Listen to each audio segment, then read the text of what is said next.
Why are FSH levels important for menopause diagnosis?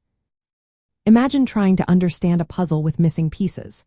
That's what diagnosing menopause can feel like sometimes. One key piece of this puzzle is a hormone called follicle-stimulating hormone, or FSH for short. FSH is made by the pituitary gland, which is a small part of your brain. Its job is to tell your ovaries to produce eggs and hormones like estrogen.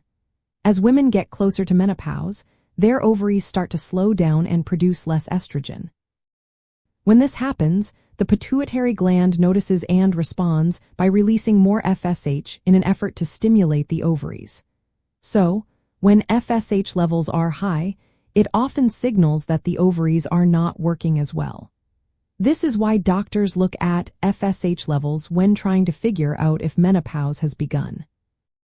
But it's not just about a single test. FSH levels can change a lot during the years leading up to menopause, called perimenopause, and even after menopause. That means a single FSH reading might not tell the whole story. For women over 45 with typical symptoms like irregular periods and hot flashes, doctors usually don't need to test FSH because their symptoms are enough to diagnose menopause.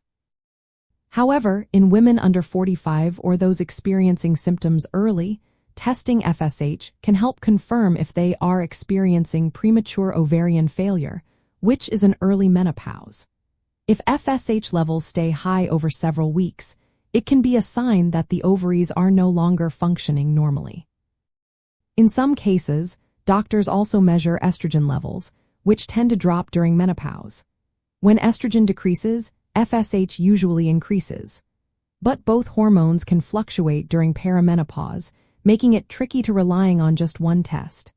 That's why FSH levels are considered a helpful piece of the puzzle, especially when the diagnosis is uncertain or when symptoms appear at a younger age.